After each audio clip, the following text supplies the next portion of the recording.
All right, well, welcome. My name is Matt Bowker, and it's my pleasure to host this virtual lecture today with Spencer Jones. So, these lectures are free and available to Rhodes Scholar participants as well as anyone who loves to learn.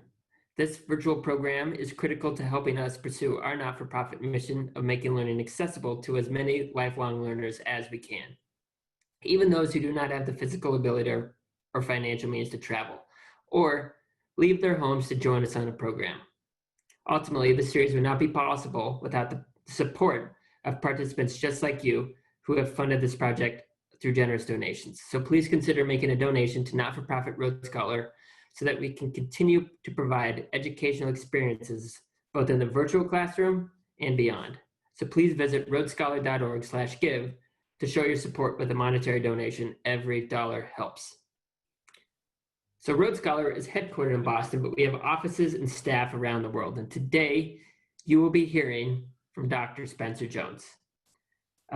Spencer is a senior lecturer in Armed Forces and War Studies at the University of Wolverhampton. He currently serves as a regimental historian of the Royal Regiment of Artillery.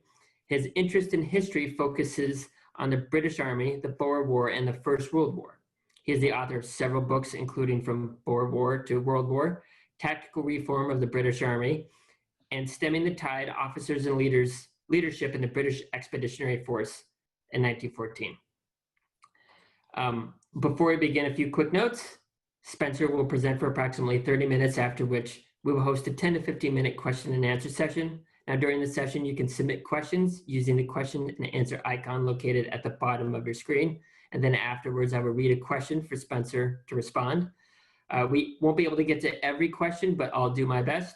Now, should technical issues force you to miss any portion of this webinar, don't worry. A recording of it will be posted on our virtual lecture library. And then finally, at the end of this webinar, you will receive a survey. And just like on any Rhodes Scholar program, we ask that you take a few moments to fill it out. It will help us grow and improve our virtual lecture series. So, virtual welcome for Dr. Spencer Jones.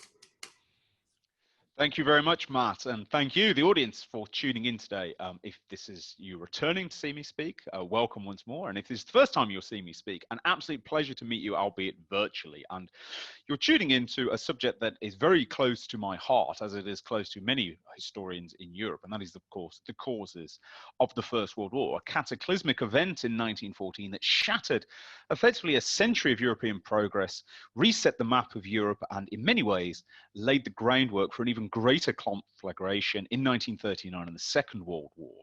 And because of the very importance of the outbreak of the First World War, and in some ways its seemingly inexplicable nature, why would Europe throw away so many decades, I should say, of progress and prosperity for a war? The very controversial nature of it means that there are many different interpretations of who or what caused the First World War. I am not proposing, therefore, to give you a definitive answer to this question. Instead, what I'm going to present to you is my own opinion, based on my own research, my own reading. You will find other books, other articles, other historians who have presented different arguments and interpretations. And of course, I'll be happy to debate any of those with you after this lecture has finished. This is very much a live historical topic. Authors still write thousands upon thousands of words trying to find an answer to this vexatious question: what caused the outbreak of the First World War in 1914? But you're here to learn what I think. So let's begin with the events which, in my opinion, started the train that would ultimately lead to the outbreak of war in 1914. And to understand this, we need to step back in time. We need to step back to an earlier war. And this war was the war between France and Germany, fought between 1870 and 71, known as the Franco-Prussian War. This was a seismic event in Europe. France, the preeminent continental power throughout most of the 19th century, was attacked by Germany, led largely by the state of Prussia, but also unifying other German states. The expectation that this war would incline towards the French was very quickly reversed. The Germans invaded France, they crushed France's armies, they encircled Paris, and they laid siege to it, eventually forcing Paris to capitulate in early 1871. The German triumph was complete within under a year, France had been dethroned as the preeminent power of Europe, and it had been replaced by this new Central European state, Germany, unifying various German kingdoms all together under the banner of a single unified Germany beneath the rulership of this man pictured here, Wilhelm I, the Emperor of Germany. So great, so decisive was the German victory that it was perhaps inevitable that the Germans would perhaps take too much from it. This coronation here, coronating Germany's first emperor, was deliberately and provocatively held within the Palace of Versailles, of course, the home of the Bourbon monarchy of France for many centuries. It was a deliberate insult, and further insult was heaped upon France. An enormous war indemnity was charged towards France, designed actually to keep France from turning towards vengeance in the years that followed. They'll be so crippled with debt they'll be unable to. But above all else, the Germans also made a fateful and in some ways fatal decision. They chose to annex part of France at the end of this war. And this part of France was these border provinces here. Two provinces, Alsace and Lorraine, French provinces for centuries, bordering Germany, as you can see from this map, populous, largely farming provinces. Germany decided to annex these provinces, adding them into its newly formed nation state. The ostensible reason for this was to provide a buffer state against France. And you can see from this map that this, of course, denies France an obvious border with Germany. Instead, they will now border the newly annexed provinces rather than bordering Germany itself. Other nations are, of course, neutral, Belgium, Switzerland, and Italy. So it denies France an easy opportunity to attack Germany, which, of course, the Germans feared greatly after their victory as a form of vengeance. This fear of French revenge, revanchism as it was known, was not entirely ill-placed. France economically boomed in the 1870s, and it had paid off its war indemnity in a very short space of time. Indeed, within 10 years. The Germans had hoped to cripple France for at least 20 years with the war indemnity, but the French paid it off inside a decade. And soon after, thoughts within France turned towards reclaiming these lost provinces, which of course were full of French men and women who were now under the yoke of German rule. And to give you some idea about the feelings and the intensity of feeling that went into this, here's a very famous French painting known as La Tache Noire, the black spot. And this is portraying a group of boys at a French boys' school being given a geography lesson. And you can see that the teacher here is pointing to an area. This is in fact Alsace-Lorraine on the map of French provinces and departments, and is asking, or is explaining at least to the students, the significance of this. And indeed, the lost provinces of Alsace-Lorraine would become known as the black spot on the French maps. They were colored black, the color tended to be associated with German possessions on the map of Europe and the world. And the reclaiming of these, this lost territory became a burning ambition for French nationalists very soon after the end of the Franco-Prussian War, and indeed for decades that followed, right up to the First World War. Remember, this was seen as a war of liberation. It was seen as a way of redressing the grave insults of Germany's defeat of France in 1870 to 71.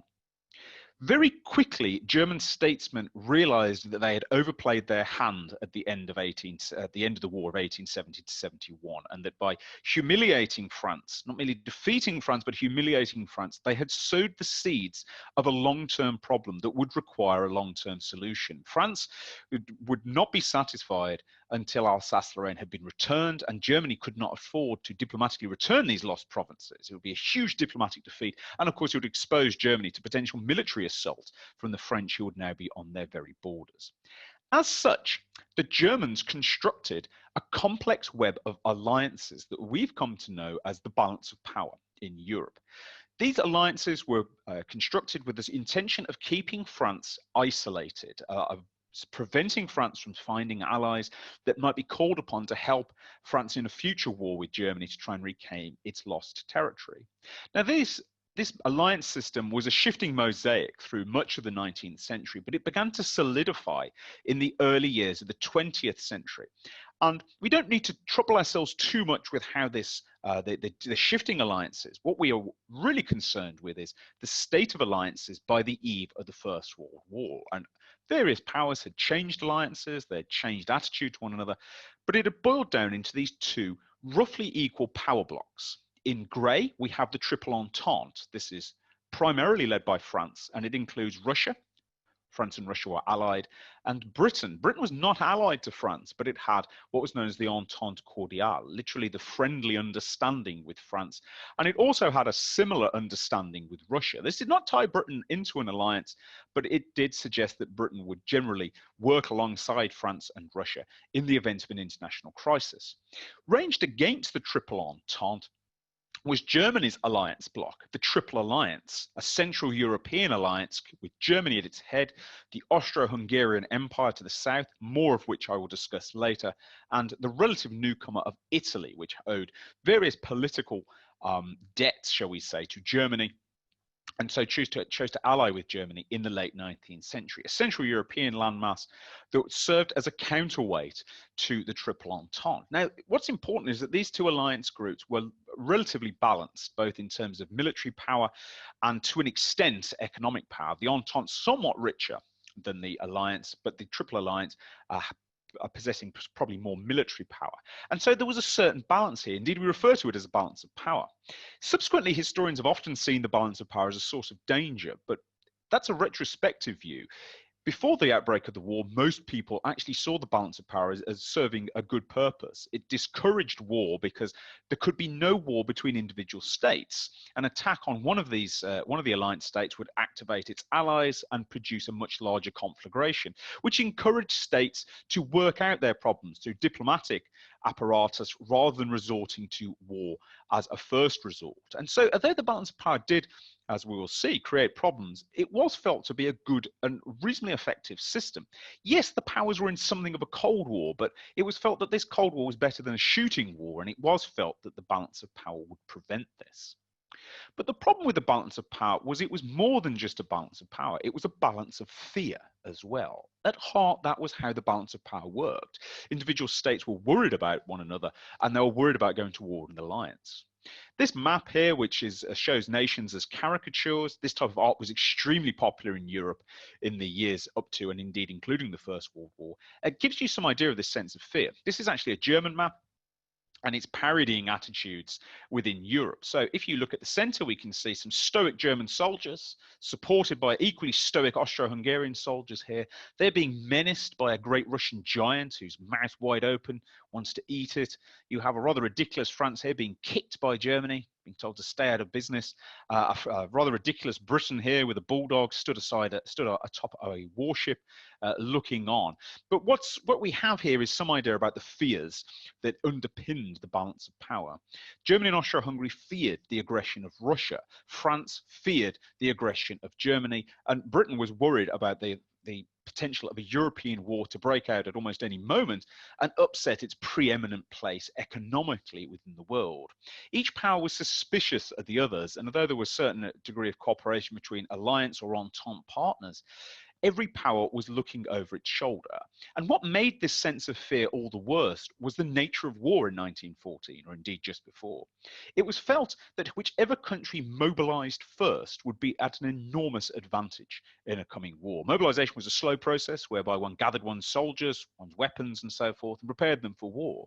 One of the lessons, or so it seemed, from the War of 1870 and 71 was that the very rapid German mobilization, compared to a very slow and incompetent French mobilization, had been a decisive factor in allowing Germany to crush France so readily. And so by 1914, every nation was deeply worried about being slow to mobilize and being outmobilized by its enemy. And that, of course, will become important later on, as you will see. To put it into a more modern context, it was rather like fear of being hit by a first strike in a war, perhaps even a nuclear strike. And the level of fear which was associated with mobilizing last bears some comparison to the fear of being hit with a nuclear attack. It was felt that if you were outmobilized, there would be no recovering your position. This, of course, meant that everybody was on edge. Everybody was worried about who would make the first move. Everybody was worried about being caught napping. And it was felt better to strike first than allow yourself to be struck. This is, of course, a dangerous situation. It created fear and tension in Europe. And as the great English philosopher Thomas Hobbes teaches, fear is the root of all conflict. What made this a more fearful and difficult time was this man. This is Kaiser Wilhelm II. He was Emperor of Germany during the run-up to the First World War and indeed during it. He was the grandson of the man I showed you in the painting at Versailles earlier, and he'd come to the throne in 1888 during the year of the three emperors. His grandfather had died, and then his own father, suffering from cancer, had died within 3 months of assuming the throne. This meant that Wilhelm was thrown into power long before he had been prepared for it, and he arrived with a rather petulant and difficult attitude. Kaiser Wilhelm is a fascinating but also a maddening character. He's a bundle of contradictions. On one hand, he could be insightful, he could have great energy, and he could motivate others around him. He enjoyed the sciences, he enjoyed the arts, he enjoyed literature, and he promoted all three of these. At moments, he could have great insight, and he could certainly encourage and rather inspire others around him. He was an adventurous man and an active man. And yet, on the other hand, he was also a maddening figure. He was vain to the point of narcissism, completely incapable of taking even the mildest criticism, prone to petulant fits of rage, tantrums, if you will, and a man who was very keen to be bellicose and aggressive and provoke confrontation, but then tended to flee from confrontation the moment that it looked like it was about to become serious. He did not like hard arguments, and in the words of one of his own politicians, he tended to topple over if he was confronted with serious opposition. Above all else, he simply didn't like hard work. He wanted to be treated almost as a child, constantly spoiled, constantly praised. He didn't like difficult questions, he didn't like criticism. The best way we can capture this is Otto von Bismarck, the German chancellor, for an early part of his reign, described Kaiser Wilhelm as the man who always wished every day was his birthday, and I think that captures much of his attitude. The problem was the Kaiser was the emperor of Germany, and Germany, although it was in some ways more democratic than Britain at this time, due to the nature of its parliament, the actual decision-making process in Germany was very narrow. Only a handful of people had access to the Kaiser, and the Kaiser ultimately had the final say on most important foreign policy decisions, including, of course, its foreign policy. And because of the nature of the Kaiser's personality, he was simultaneously highly aggressive and keen to sort of press the action, keen to press Germany's case, yet also very easy to manipulate. He was very prone to flattery. He could easily be, and to use a phrase, buttered up and encouraged to follow certain actions. And of course, he was also this bellicose man who enjoyed provoking confrontations, even if he tended to flee from them when they became too intense. Part of Kaiser's difficulties stemmed also from his unusual family and upbringing. He was born in very difficult circumstances. He was a breech birth. For a long time during his birth, it was touch and go whether he or his mother, Victoria, one of Queen Victoria's daughters, would actually survive. And in the process of a forceps delivery, his shoulder was crippled, and it meant that his left arm became stunted. And by the time he was a man, it was 6 inches shorter than his right arm. He hated this physical disability, and he did everything in his power to hide the fact that he had a crippled arm. But this may have contributed to a certain amount of hatred towards his English mother, which then translated into an intense Anglophobia that would define much of his personality in the coming years. Kaiser Wilhelm then was a dangerous element, a rogue element, in a Europe that was already finely balanced and often fearful of one another, and he added chaos and fear wherever he went. Some examples of this. The first is the Anglo-German naval arms race, which began a little bit before the period that we're interested in, actually began in the 1890s, but was greatly promoted by Kaiser Wilhelm and indeed his closest naval advisors through the 1900s. The essence of this was that Germany, a nation which had no real naval traditions, a very small navy, only access to the Baltic Sea, decided to break with tradition and instead build a fleet of sufficient size and power that it would rival and ultimately overcome the British Royal Navy, which at this stage was the preeminent navy in the world. The exact reasons that underpin this policy remain a subject of debate. At heart, some German diplomats thought that this would intimidate Britain, would encourage Britain to stay out of foreign affairs. Others think that this was largely due to the Kaiser's vanity and his desire to put the hated English in their place by building an enormous fleet. But it was a foolish policy. It did not intimidate the British. In fact, the British rose to the challenge and a naval arms race broke out. Britain was not about to surrender its preeminent place as the world's greatest naval power. And instead, an arms race began that would rage throughout the 1900s. up to 1914.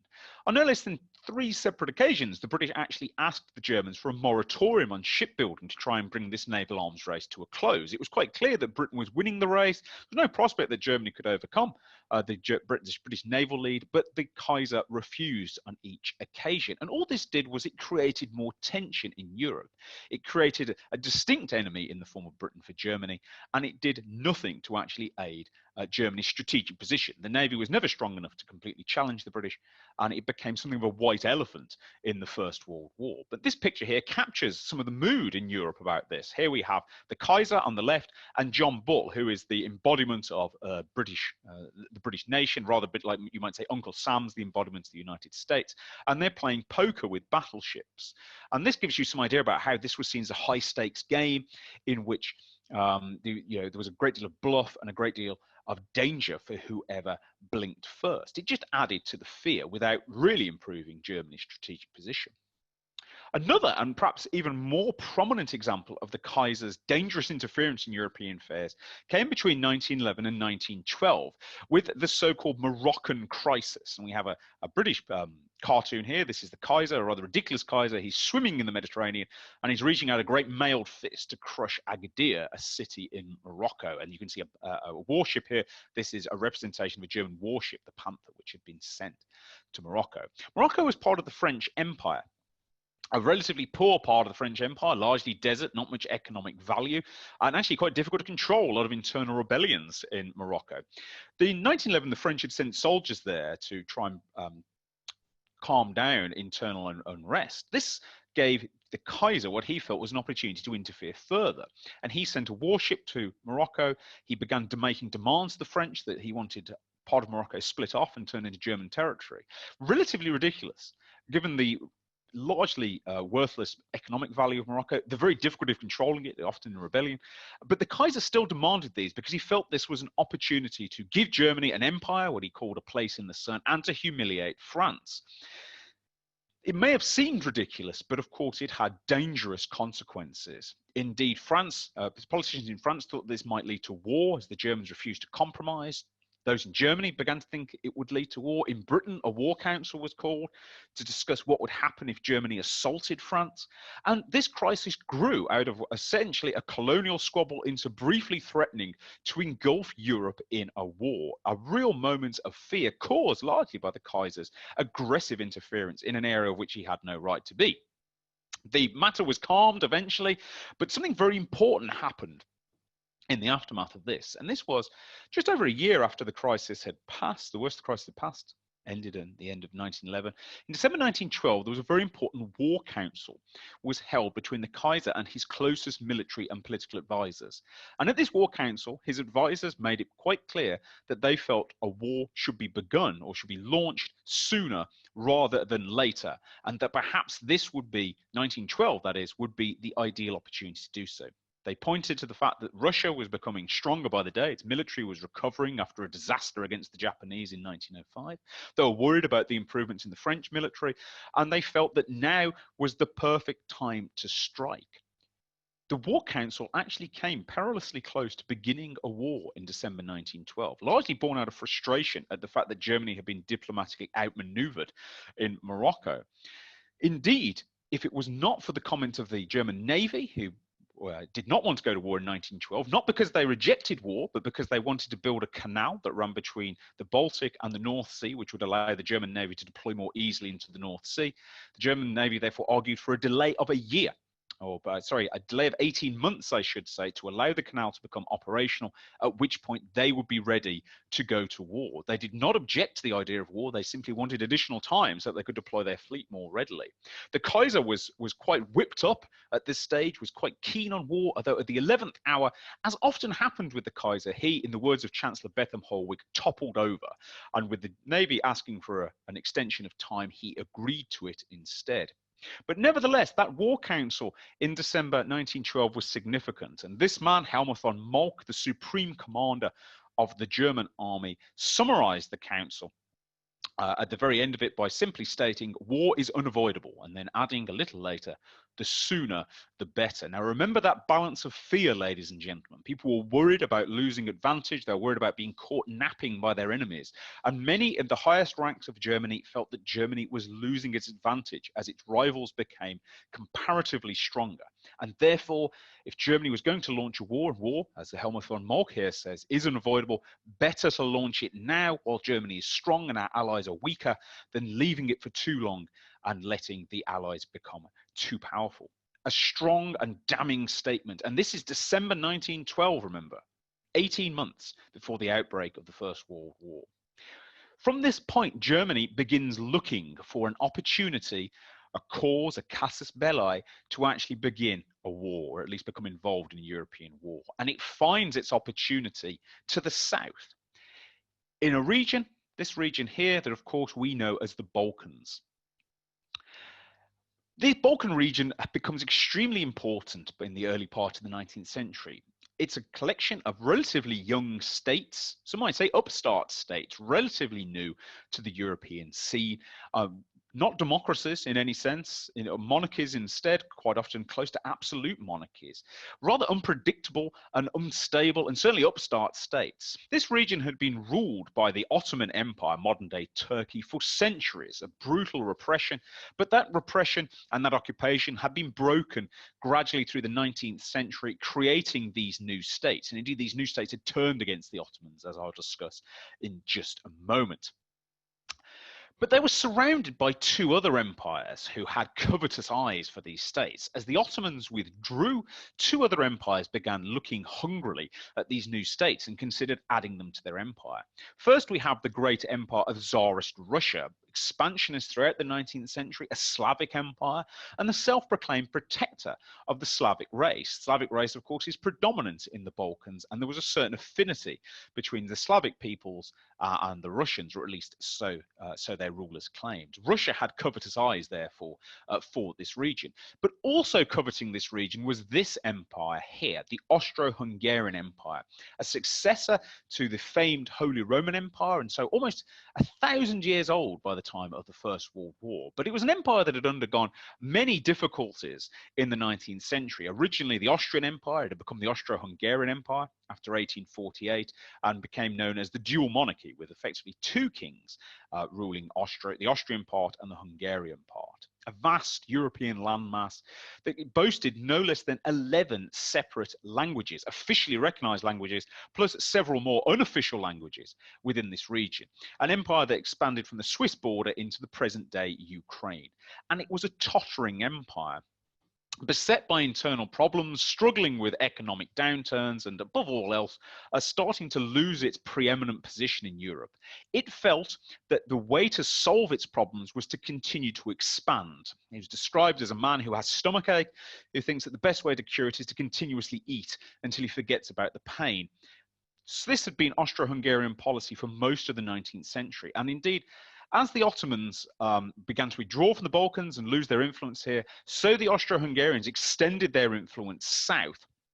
But of course, this brought them into diplomatic conflict with Russia, who also desired influence in this region, not to mention the complex interests of the Balkan states, the most prominent of which for our purposes is this green state here, Serbia, a state that had come into existence in the 1830s, but had become something of a rogue state in the early 20th century, I should say.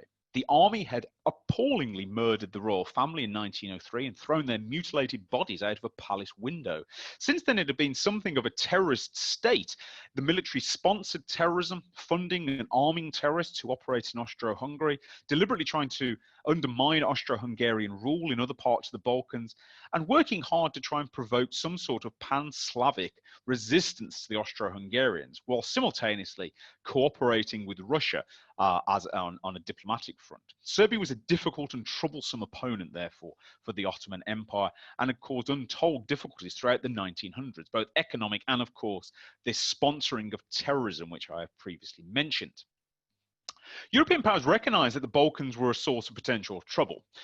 Declining empires, upstart states were a dangerous combination, especially this rivalry between Austro-Hungary in decline and Russia also in relative decline, both keen to absorb new states into this region. And this is a very famous British cartoon known as Boiling Point, which shows European statesmen trying to keep a lid on this huge bubbling pot that's known as Balkan troubles. And these Balkan troubles became acute between 1912 and 1913. An alliance of Baltic states attacked the Ottomans and indeed defeated the Ottomans, but then very quickly turned on each other and actually fought a second war against one another for who would actually have the spoils of their earlier victory over the Ottomans. This was an unstable and unpredictable region. The states were too weak to really manage their own foreign policy, but they were coveted by two dangerous and in some ways dangerously unstable empires. The Austro-Hungarian Empire, always on the edge of trouble, and the Russian Empire, an absolute empire that few in Europe had much positive to say about. So the Balkans were recognized as a danger point, and this danger was growing throughout the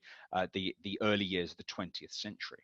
And it reached a head, of course, on the 28th of June 1914, when this occurred. A young 19-year-old assassin, Gavrilo Princip, murdered Franz Ferdinand, who was the heir to the Austro-Hungarian throne, and Franz Ferdinand's wife, Sophie, in Sarajevo with a pistol at close range. Now, this was not the first time European monarchs had been assassinated in the early 1900s. It's a surprisingly regular occurrence that there are either assassinations of European royals or that there are attempted assassinations of European royals.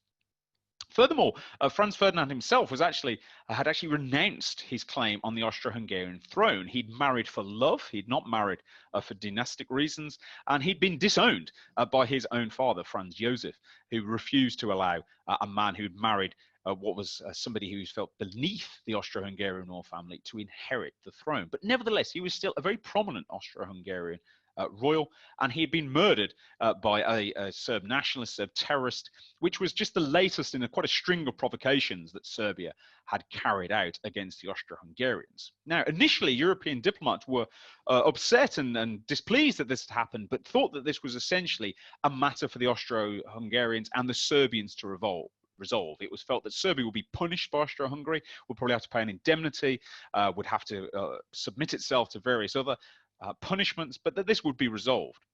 Events, however, were to prove them wrong.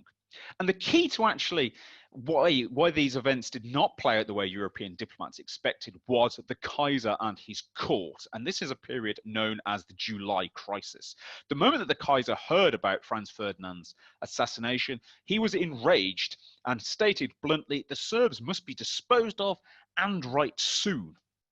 Exactly what the Kaiser meant by disposed of course, is open to interpretation. But he was all for Austro-Hungary assaulting Serbia and punishing it vigorously for what it had done.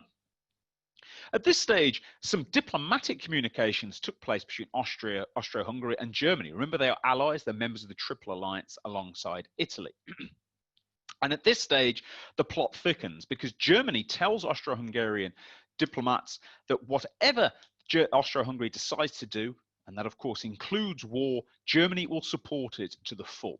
The Austro-Hungarians report back to their emperor, Franz Joseph I, whatever way we decide, we may always be certain that we will find Germany at our side. This is known as the blank check, and this is a very important diplomatic choice because it means that whatever Austro-Hungary does, if it provokes a wider European war, then Germany will support it. And for many, many years, historians were confused as to why Germany would take this risk, knowing that Austro-Hungary was all set to actually start a war that could well bring it into conflict with Russia. Why would Germany suddenly back its relatively weak ally in this respect? But when one considers the War Council of December 1912, suddenly this becomes more explicable. Germany had been keeping an eye out for an opportunity to provoke a European confrontation, and now this seemed it. And just to add to this, in July, the Kiel Canal, which of course the Navy was building in 1912, had just been completed and was now operational. So one does see the time frame is beginning to fit Germany's ambitions. Backed by this blank check, in the full knowledge that Germany will support it no matter what it does, what happens is known as the deadly spiral amongst European historians. Within a relatively short space of time, from the 28th of June to the start of August, European diplomacy effectively disintegrates. On the 5th of July, the blank check is offered to Austro-Hungary. On the 23rd of July, Austro-Hungary presents an ultimatum to Serbia, which is clearly impossible for the Serbs to fulfill. It is deliberately written to violate Serbian independence and allow Serbia to be absorbed into the empire, which of course will mean it will be subject to all Austro-Hungarian laws and rules, and its independence will be snuffed out. The Serbians accept all but 2 points of the ultimatum. They reject those that will destroy their independence. It's not good enough for Austro-Hungary. And despite warnings from Russia that Russia will not stand by and allow Serbia to be crushed, Austria, knowing that Germany will protect it, declares war on Serbia on the 28th of July. This places Russia in a difficulty. Russia, the protector of the Serbs, not formally allied to Serbia, but certainly with affinity for the Serbs, Russia chooses to mobilize. It does not declare war at this stage. But remember that in the context of 1914, mobilization is seen as a very threatening, a very frightening move. If you don't mobilize in return, then you might be outmaneuvered and your nation might be crushed. This mobilization, therefore, really aimed at Austro-Hungary, is taken by the Germans as a pretext for starting the First World War, that they're now being threatened by the Russians, and so the only response is to attack them back. And so on the 1st of August, Germany declares war on Russia, and 3 days later, on the 4th of August, Germany declares war on France, begins the invasion of France and Belgium. And by invading Belgium, a neutral state, which Great Britain is allied to, remember Britain is not allied to France, it has a cordial, a friendship with France. By invading Belgium, which Britain has an alliance with, a defensive alliance, Britain declares war on Germany and comes to the fore. And then just a few days later, the final act, Austro-Hungary declares war on Russia. In a matter of just a few weeks, European diplomacy has collapsed, and an all-out war has broken out between the two alliance blocks. The balance of power has tilted, has collapsed, and the First World War has begun. All of it stemming, of course, from an assassination. But I hope, as you will see from my earlier lecture, there's more to it than just this. A combination of Austro-Hungarian weakness, a desire to expand its empire and do more, combined with Germany's reckless decision to prosecute or at least seek a war as early as December the 12th, have all contributed to this point. And just to make that point firmer, this man, Admiral George von Muller, naval officer who was at the December 1912 meeting, wrote in his diary on the 1st of August, as Germany went to war with Russia and with war with France just mere hours away, he wrote this. He said, "The mood is brilliant. The government has succeeded very well in making us appear as the attacked." An admission, in my opinion, that Germany had always been looking for this war and was only looking for a pretext in which to strike. Thank you very much for your attention. At this point, I'd be delighted to take any questions you may have. Thank you very much, Spencer. So just as a reminder, you can submit a question using the question and answer icon located in the bottom of your screen. Let's start off with a question from Peter. Peter asks, if Great Britain had shown itself committed to back France, would not this have caused Germany to consider using force? I think that is one of the great questions from British diplomatic history. We can't fully know whether it would or not, but we can suggest that given what we know about the Kaiser's personality, remember this man who often backed away at the moment of extreme crisis, we can suggest that if this had been made absolutely clear to the Kaiser through government agency, then he may well have lost his nerve, he may well have backed down. In fact, a confused message that came from the Kaiser's cousin, King George, who was of course the monarch of the UK at the time, a confused message that suggested that George would not go to war, or Britain would not go to war with Germany, gave the Kaiser a great deal of comfort in late July. Whereas perhaps if diplomatically a clear statement had been made that an invasion of France would provoke a British reaction, that might have discouraged him. What makes this more complicated is that the British government itself was not entirely sure if it would go to war to defend France. Although it had a moral obligation perhaps to support its partner, there was no formal alliance that would commit Britain to do this. It had often thought about it, it had generally agreed to it, but it was only the invasion of Belgium, which of course was a neutral state, that actually tipped the British government into making that final decision for war. And the British government simply was not unified enough, I think, in July 1914 to make such a statement to Germany that it would definitely go to war, because it wasn't until the Germans had invaded Belgium that the government itself knew. It's a very interesting counterfactual, though. Thanks, Spencer, and thanks, Peter. Um, so here's an interesting one, Spencer. So you've given us your view, or I think the outsiders view, but from Germany's perspective, what do they think is the cause? How do they see themselves in the same way that you do? Well, there's actually, I can give you a three-part answer to this very briefly. In the immediate aftermath of their defeat in the First World War, the German intelligentsia fought very, very hard to try and prove that Germany had not been the nation that had started the First World War. And this had a really, really important practical element, because at the Treaty of Versailles, the war guilt clause, clause 231 of the Treaty of Versailles, had made it clear that Germany was responsible for the war and therefore had to pay an indemnity. So throughout the 20s, German intelligentsia fought against the idea and tried to prove other nations had done it. Then, of course, the Nazis took over and ignored all of this.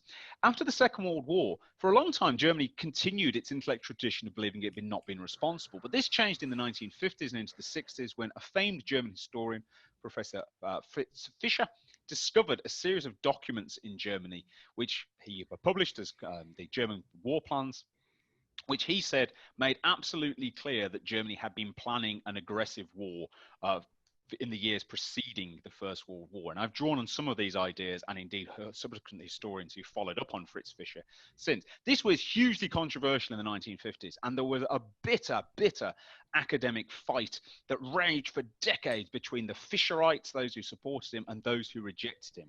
It had largely, though, inclined towards Fritz Fischer's thesis that Germany had been planning a war and had been thinking about this up until about 10 years ago, when Christopher Clark, a little bit later, a little bit more than 10 years, perhaps six or 7 years, Christopher Clark, a British historian, published his famed book, The Sleepwalkers, which some of you may have read, and if not, it's an excellent book, it's well worth reading, in which he reversed the Fritz Fischer thesis and actually largely places the blame for the war on Serbia and Serbia's chaotic attitude, its rogue state, and so on. And it's no surprise that The Sleepwalkers was a huge hit in Germany. It won Professor Clark all sorts of awards and wonderful things. I would say, though, that he's by no means his thesis is by no means universally accepted. So Germany has swung through different ways of how its involvement in starting the war over the decades. Interesting. So we have a few questions, both from Stephen and Susan, that would like you to expound on Germany's attack of Belgium. So why did Germany feel that attack was the best course against France? Was it just to gain more territory, or was there more to it? It's an interesting example of how the German military only tends to think in purely military terms. They don't really think about wider strategy. And in some ways, it was due to Alsace-Lorraine. The Germans had, of course, taken Alsace-Lorraine, and the French had then built enormous amounts of border fortifications alongside their shared border. And the Alsace-Lorraine region was very heavily fortified on both sides. Any assault through Alsace-Lorraine would be extremely bloody.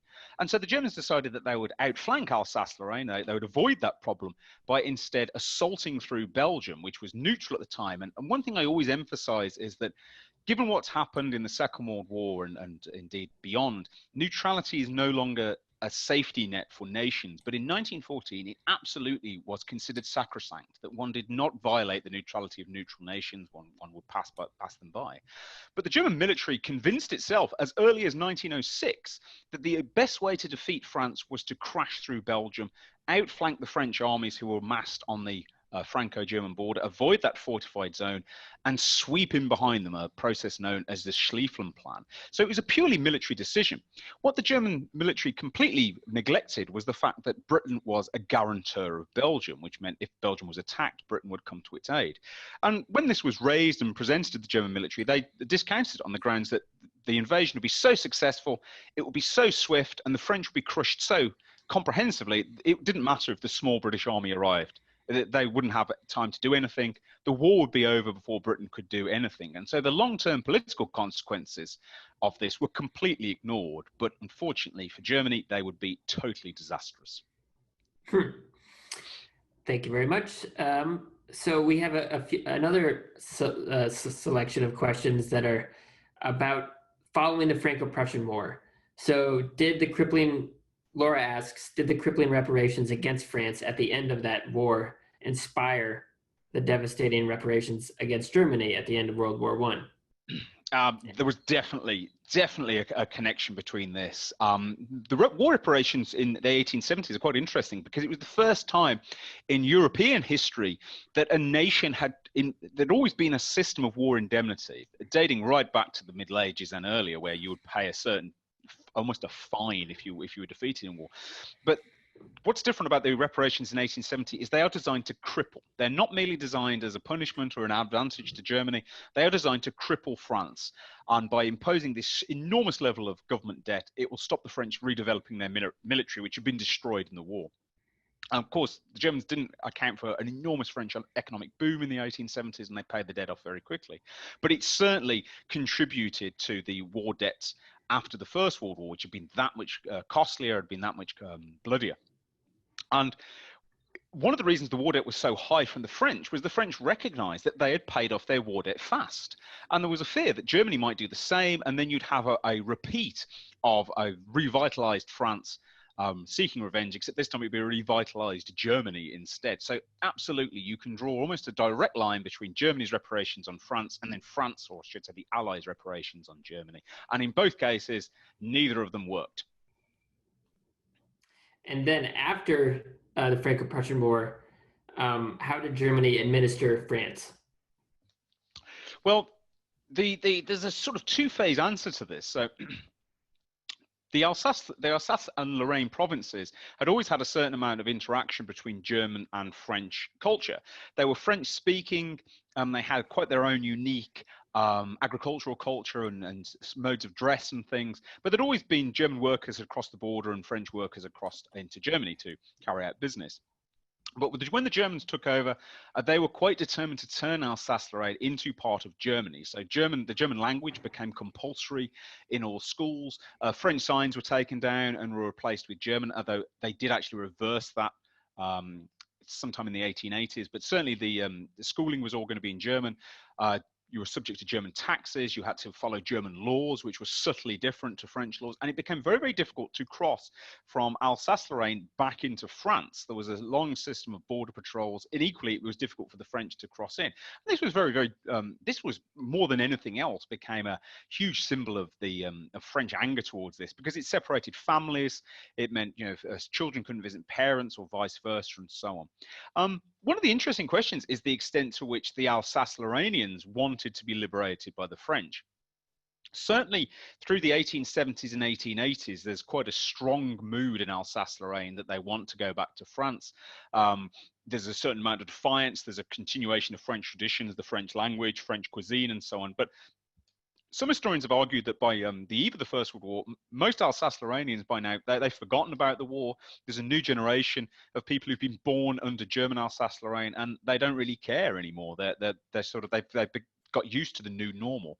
I'm not sure about that myself, and I think there's a brief moment in 1914 when the French army gets into part of Alsace-Lorraine and they start liberating towns, and they are greeted with a rapturous reception, which makes me think the Alsace-Lorrainians were quite happy to go back to French control. And certainly at the very end of the war, when Alsace-Lorraine is returned to France, there's huge celebrations in Alsace-Lorraine, probably the biggest outside Paris. So I think I don't think the German occupation was especially well liked. Continuing on that, so I had met a group leader, a Rhodes Scholar group leader last year that lives in this region.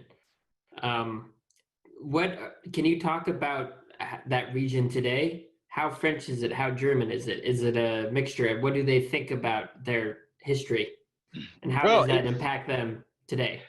Well, it's a really pretty part of France. I mean, France, if you've ever been, is a beautiful country. It's full of beautiful things, very agricultural, very rural. Alsace-Lorraine is a very rural area. Lots and lots of farms there. Of course, because of the Schengen Agreement, there's no European borders except between Britain and certain other parts of the European Union. So you can just freely drive across, or indeed walk between France and Germany. There's a lot of work either side. So for example, you'll have French people who live in Alsace-Lorraine who then commute into Germany. Not so much the opposite direction, I have to say, because the primary economic driver in Alsace-Lorraine is still farming.